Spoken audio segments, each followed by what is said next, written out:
when a veteran educator handed the Watertown Police Department a verified dossier of public records on Friday, February 13, 2026. She expected a routine administrative correction.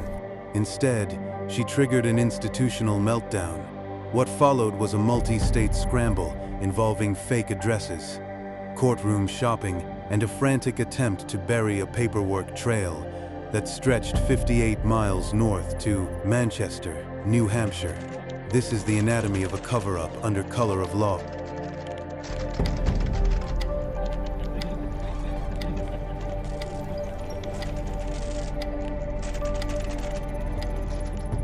Disgraced former trooper Khalil Mafhum loves playing victim in the courtroom. During the fall of 2022, in the Manchester, New Hampshire Superior Court filed for a restraining order and, in the court documents, listed his residence as Manchester, New Hampshire. In court, Mafhum claimed he was worried that the whistleblower would set fire to his home, and he did not want to lose his home. Judge Previtt saw through Mafhum's claims. He denied Mafhum's attempt to use a restraining order to prevent the whistleblower from publishing the public records of his 4 green card marriages in 11 years and his 2018 forced resignation from the state police for Mafhum's civil rights violations and dishonesty. Mafhum did not let his 2022 loss in Manchester Superior Court deter him, though. In 2024, Khalil Mafhum represented himself in his suit against the Massachusetts State Police. Once again, in court documents, Khalil Mafhum listed his residence as Manchester, New Hampshire. Mafhum filed a federal discrimination lawsuit against the Massachusetts State Police, claiming PTSD, ageism, and racism. But Mafhum's own legal filings completely blew up his narrative. He was forced to admit under oath that he was actually fired for dishonesty and civil rights violations, while he had an active lawsuit against the state police. Watertown Chief Justin Hanrahan hired disgraced former trooper Khalil Mafhum, and the real kicker? While Khalil Mafhum was claiming debilitating PTSD in federal court, his chief, Justin Hanrahan, and his captain, Daniel Unsworth, promoted him immediately to be their health and wellness trainer. You literally cannot script this level of institutional hypocrisy. Worse still, this entire multi-state residency circus was unfolding while Watertown's own Captain Daniel Unsworth was actively campaigning to become the chief of police in neighboring Belmont. During his official finalist interview, Unsworth grandly told the select board that effective policing requires strong communication with residents, transparency, and a department culture that equips officers with the resources, training, and guidance needed to perform their duties effectively and maintain public trust. He even stressed the importance of investing in officer wellness and training.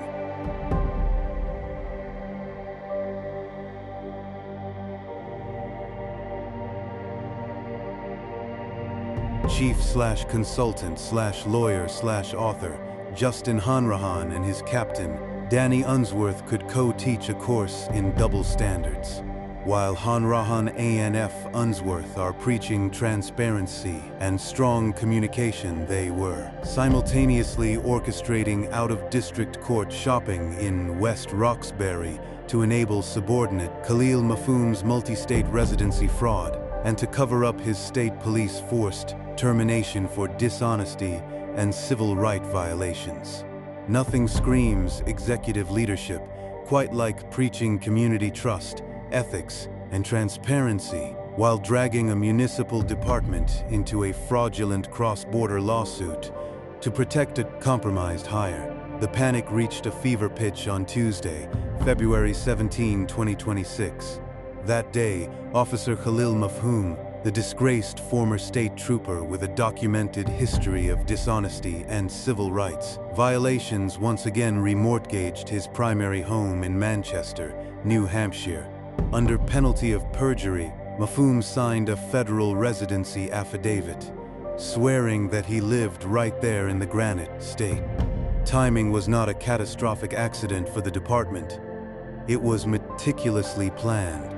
This wasn't just any Tuesday. It was a mere 2 business days after the whistleblower first contacted City Hall and the Watertown Police Department. It was the exact same day she officially filed her public records request. Good morning.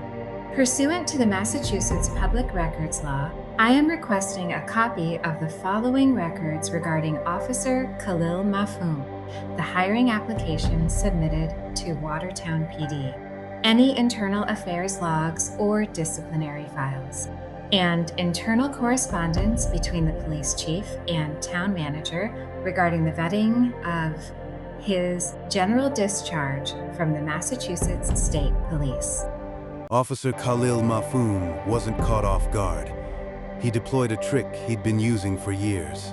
This was the exact same Manchester, New Hampshire house he bought back in 2021, and the exact same house he had continuously remortgaged and listed as his residence during his failed 2022 court case against the whistleblower and his failed 2024 federal lawsuit against the Massachusetts State Police. When WPD hired him in 2024, knowing full well he was legally required to live within a strict 15-mile radius of Watertown, Mafhoum dusted off his old playbook. He remortgaged the property yet again, using a routine mortgage discharge as a smokescreen theater, trying to wave it around like magical proof that he had suddenly abandoned his North Manchester, New Hampshire residence. It is genuinely laughable how profoundly dim Mafhoum, Captain Danny Unsworth, and Chief Justin Hanrahan truly are. Why on earth did they think an old mortgage discharge would fool anyone into believing an out-of-state cop doesn't reside in New Hampshire? Did they completely discount the whistleblower simply because she was a woman and a middle school English teacher? They clearly forgot that a middle school English teacher spends her entire professional existence hunting down structural errors, tearing apart logical fallacies, hunting for missing citations, grading 60-page essay packets with a razor-sharp red pen, and cross-referencing comma splices at midnight. You don't pull a fast one on someone whose daily job is decoding tangled narratives. As Maya Angelou famously reminded us, when someone shows you who they are, believe them the first time. Mafhoum simply weaponized the exact same skills in deception and sly paperwork filing that he used when he tried to hide a cruiser crash from the state police, executed illegal stops and seizures, dodged residency laws since 2024, and managed to cycle through 4 green card marriages in just 11 short years. This wasn't just sloppy paperwork. It was a deep, systemic pattern of deception. And a pattern of deception in law enforcement is profoundly dangerous for the community.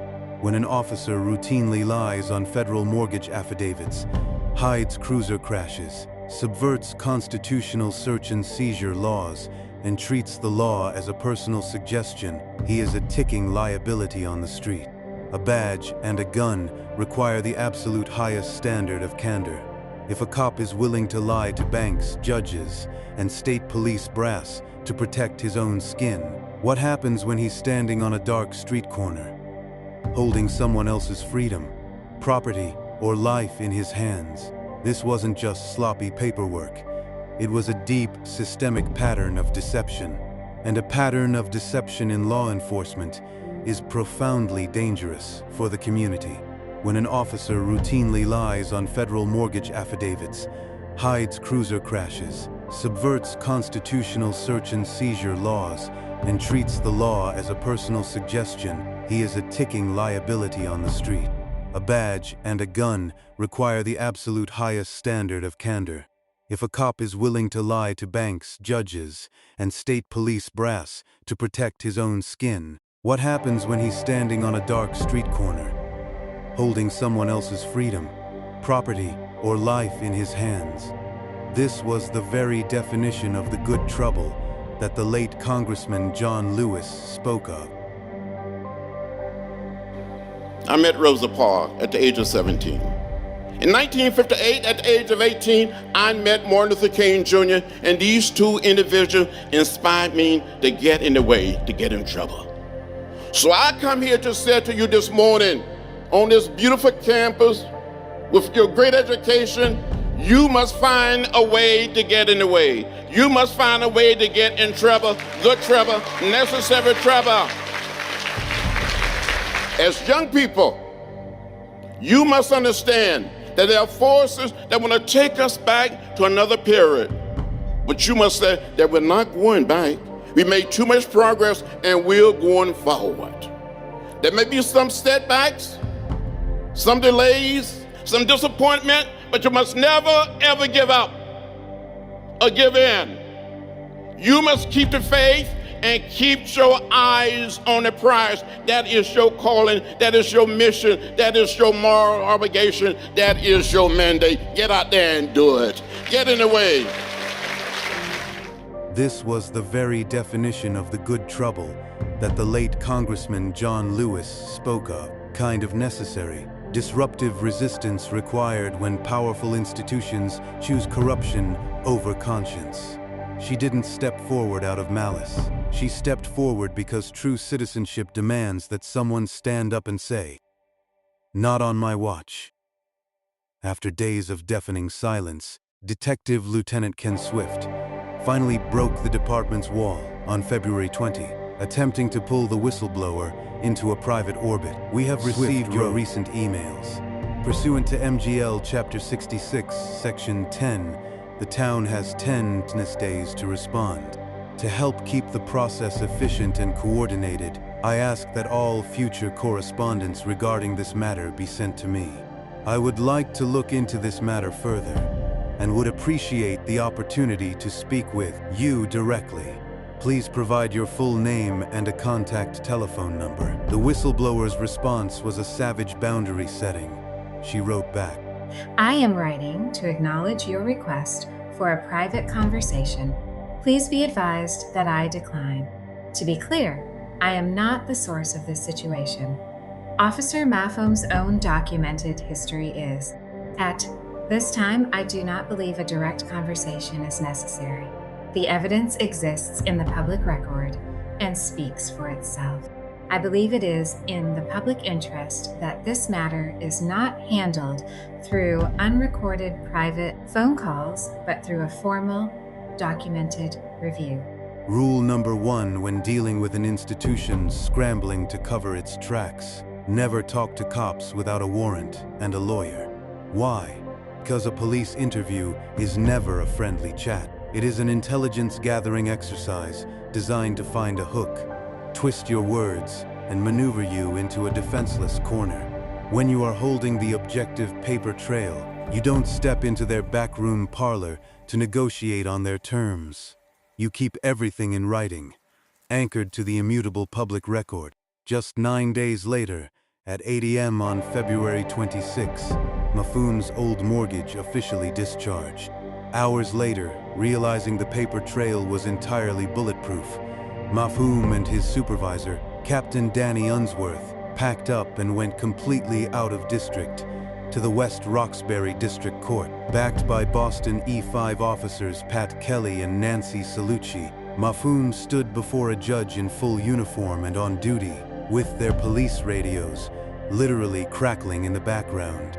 But right at the start of the ex parte hearing, the reality of the courtroom became glaringly obvious.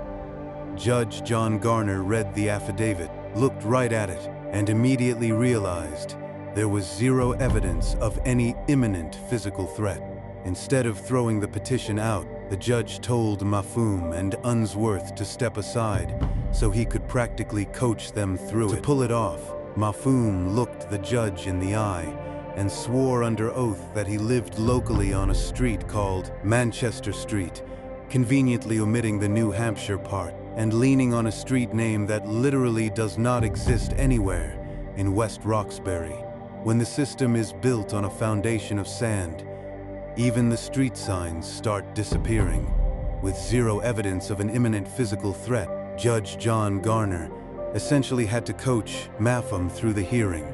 Lacking any actual peril, Mafhum fell back on the exact same recycled script he had unsuccessfully peddled in the Manchester, New Hampshire court back in 2022, claiming he was terrified the whistleblower would set his house on fire. Never mind that the fear of fire wasn't even mentioned anywhere in his written affidavit. There stood Mafhum, weeping over a property 58 miles away, once again claiming he was terribly afraid. Under judicial coaching, Khalil Mafhum spun a completely illogical tale, claiming he was terrified the whistleblower would fire a fire at his house every 5 to 10 minutes, and that she kept leaving things at his property. But notice the dazzling doublethink. Even though he claimed he was living in sheer terror of her knowing where he lived, he turned around and told the judge not to put his home or work address on the restraining order because he didn't want her to know where his house was. Why are Chief Hanrahan and Captain Unsworth so desperately invested in helping Mafhum commit residency fraud and weaponizing the courts to silence the whistleblower? The answer is simple: self-preservation. If the public learns the truth about disgraced former trooper Mafhum, it exposes a catastrophic vetting failure that goes straight to the top. It proves that Hanrahan and Unsworth knowingly imported a multi-state liability, bypassed civil service rules, and placed a fired liar in charge of training new recruits. Their professional reputations, their career ambitions, and their veneer of administrative competence are entirely at risk. And what about Hanrahan and Unsworth's much-vaunted ethics and transparency? Their entire administrative posture was a masterclass in collective mental instability. It takes a profound level of clinical delusion to orchestrate a cross-border residency fraud, execute an unconstitutional harassment campaign, and genuinely expect nobody to check the registry of deeds. And what about City Hall? When the whistleblower laid out the unshakable facts, Town Manager George Proakis and City Council President Mark Sederis never once responded. In fact, not a single city councilor answered her or told her to stop, with the lone exception of Councilor Vincent Piccirilli, who offered a polite acknowledgement and promised to forward the email. Nobody at City Hall wanted to be on record taking a stance, defending Mafhum, or officially defending the silencing of a whistleblower. They wanted clean hands, leaving the dirty work to the Wubley PD. Rather than address the corruption, they tacitly outsourced the problem to the police department, hoping a retaliatory, unconstitutional criminal campaign would scare the whistleblower into silence and make the paper trail go away. When an administration uses out-of-district courts and phantom addresses to hide from the public record, they aren't protecting the community, they're protecting themselves. In episode 6, panic moves from the courtroom to the public school doors when Captain Danny Unsworth causes a 90-minute hold-in-place at a middle school 40 miles away.